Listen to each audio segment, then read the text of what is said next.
গড়িয়ার মিতালি সঙ্গের মাঠ, ওখানে একটা ক্লক টাওয়ার ছিল। সেই ক্লক টাওয়ারটা ঘিরে স্থানীয়দের মধ্যেও প্রচুর বিতর্ক ছিল এবং এটা নিয়ে মামলা মোকদ্দমা, এবং এই ক্লক টাওয়ার ভেঙে দেওয়ার নির্দেশ কিন্তু আদালতের তরফেই এসছে।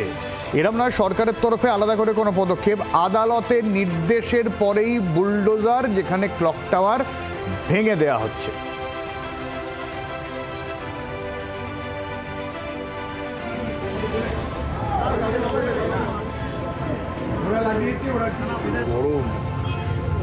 যত্রতত্র একটা ক্লক টাওয়ার তৈরির প্রবণতা গত সরকারের আমলে দেখা গিয়েছিল এবং সেই জায়গায় দাঁড়িয়ে এই ক্লক টাওয়ার নিয়ে যথেষ্ট চাপানোতর চলেছিল মিতালি সংঘের মাঠ গড়িয়ার।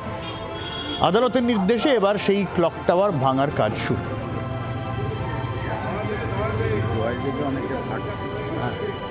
এই মিতালি সংঘের মাঠে বুলডোজার অ্যাকশন নিয়ে একটু জানি, তথাগত রয়েছেন আমাদের সঙ্গে। তথাগত, দেখো, একদমই গড়িয়া মিতালি সংঘ ক্লাব এবং যারা বড় দুর্গাপূজার আয়োজক, নবদুর্গার আয়োজক, তাদেরই মাঠ দখল করে জোর করে যে ক্লক টাওয়ার, সেই ক্লক টাওয়ার বানানো হয়েছিল এবং তারা এই ঘটনার পরিপ্রেক্ষিতে তারা কিন্তু আদালতে গিয়েছিলেন এবং তারা মামলা করেছিলেন। সেই মামলার রায়দান হয়েছে এবং যেভাবে বেআইনিভাবে মাঠের মধ্যে ক্লক টাওয়ার তৈরি করা হয়েছিল সেই নির্দেশ মতো ভেঙে দেওয়ার যে নির্দেশ দেওয়া হয়েছে এবং সেই মতো কিন্তু ভাঙার কাজ ইতিমধ্যেই শুরু হয়ে গিয়েছে এবং প্রশাসনের পক্ষ থেকে যেমন কলকাতা কর্পোরেশনের কর্মীরা তারা যেমন রয়েছেন, সেই পাশাপাশি কিন্তু কলকাতা পুলিশের কর্মীরাও রয়েছেন এবং যাতে এই ঘটনাকে কেন্দ্র করে কোনো ধরনের কোনো বিশৃঙ্খলা বা অশান্তির কাজ না দেখা দেয় সেই কারণে কিন্তু পুলিশ ইতিমধ্যেই ওই জায়গা কাউকে যেতে দিচ্ছে না এবং যারা স্থানীয় বাসিন্দা থেকে শুরু করে ক্লাব সদস্য তাদেরকে কিন্তু ঘটনাস্থল থেকে বেশ খানিকটা দূরে রাখা হয়েছে এবং যেটা প্রশাসনের পক্ষ থেকে জানা গিয়েছে আজকের মধ্যে কাজ সম্পূর্ণ হয়ে যাবে আদালতের নির্দেশে।